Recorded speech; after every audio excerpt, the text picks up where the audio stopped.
I put in a lot of focused work on the bike this week. Yesterday I had a breakthrough ride, and today I had the legs to do a Zwift grit. Hey cycling community, this is Steve Grusis the Cycling Greek. Unfortunately, there weren't a lot of riders in this race. 7 lined up at the start. 1 apparently dropped out before the race started, and now we only show 6, as you can tell by the graphics on the right side. So a couple things can happen here. I can absolutely get killed right off the bat by people just hammering and then dropping this old guy, or this will turn out to be a tactical race. And it looked like early on that this is turning out to be a tactical race. So the positive of this is that I may last longer than halfway through the race, which I typically do on these crits. I usually get dropped around the 4th of 8 laps. Now, I stated I was an old guy, and at 67 I am, but we have a 50-something in here, a 40-something, and I'm guessing a junior that's going to be appearing soon at the bottom of the screen in a USA National kit. A junior with a lot of punch and a lot of repeatability. My job right now is to use as little energy as possible. That means riding as smooth as I can and seeing what's what from these other riders. What's what appear to be on the cobbled climb.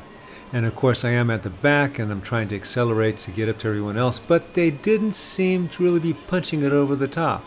So this is the first lap. They may just be feeling people out, but we get over the top and we do that little bump and they keep the pressure on. So the guy in the blue up there, maybe that's the guy to watch. I thought they'd also be punching it over the rollers, but they didn't.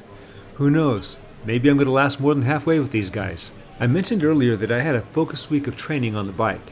It started off on Tuesday with my doing a 2-hour workout that included 40 minutes of sweet spot work. And then on Thursday, it was climbing. And it was climbing doing race style over-unders. The Tuesday workout is definitely a solo type of workout. And the Thursday workout really is too. However, if you have a training partner that's like-minded and similar in ability, that is a great workout to do together.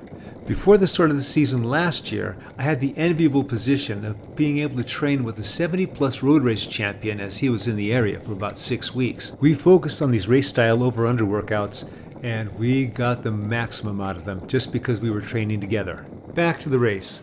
Based on lap 1, looks like all the action is going to happen on that cobbled climb. And so that's where we are now, second lap. I have the steamroller power up so it'll smooth out the road, so I'm using that.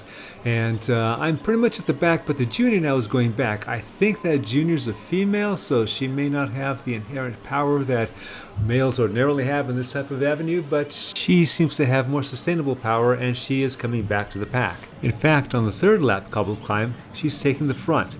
Maybe just to be a buffer, but that's a smart move to do. Now she's moving back.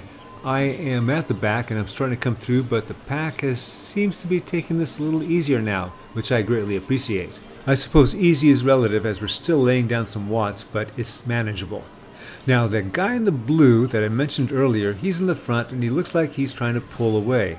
And he did that earlier in one of the segments that I did not include in this video. I thought about going with him or at least getting on his wheel, but the guy in the white up there looks like he was doing that, so I'm just going to kind of be back here and ride wheels like I was doing.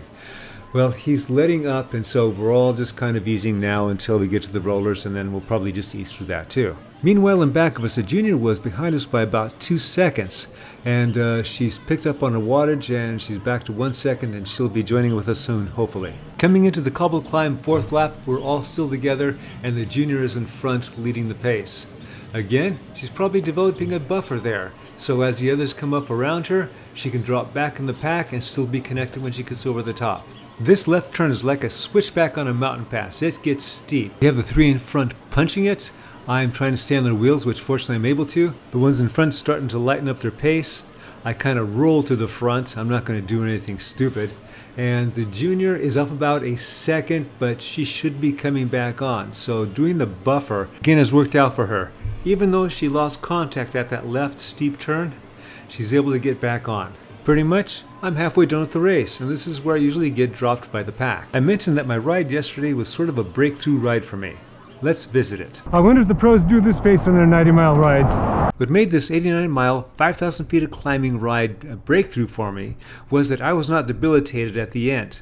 Not only that, I rode pretty strong throughout the ride, including some threshold efforts up the climbs, and this one section at about the 75-mile mark where we're chasing down the strongest guy, and that took a while to do. we almost didn't do it. Again, back to the race. Now you notice that we're down to 5 people. The guy in the blue that was sometimes punching it off the front, he is not with us anymore. I think the way that he dropped off that he had a network problem. So now there's the 5 of us. Again, the junior was leading it up the front, had that left turn. She's doing a little bit better.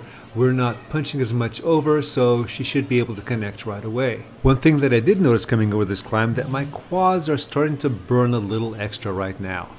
Something to keep in mind. Lap 6 climb, I'm speeding the action up because we have some extra stuff going on here.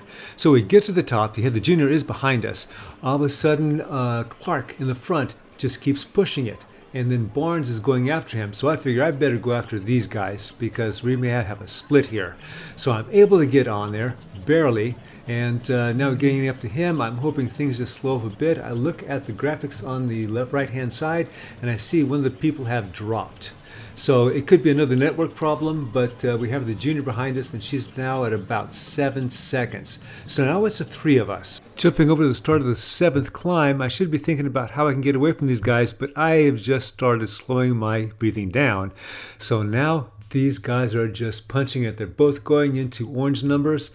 They're leaving me behind at this point, so I keep on doing what I can. I'm going over almost 500 watts just to be able to catch up to these guys.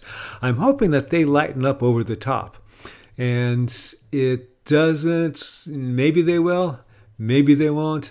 It looks like they have at least 2 to 3 seconds on me, and they're still going. So I'm just keeping up the pace. Well, not the 500 pace. Now I'm down to below 300. So I'm now looking at the graphics on the right. I see there's 10 seconds to the junior behind me. There's now an increase up to 4 seconds, 4 and 5 seconds to those in front of me. So I figure, I just better keep going. And just in case the junior all of a sudden gets a bunch of power and is able to catch up to me. Those 2 in front had a maximum gap of 12 seconds on me, but I kept on my pace as they were doing their tactics and I was getting closer to them, but I never got closer than 5 seconds. So here I am coming in for 3rd. Not bad for a small race for me. All right, I hope you enjoyed this and you got something out of it. As always, remember, comment, like, subscribe, and the junior came in 4th. She stuck with it. The Cycling Greek.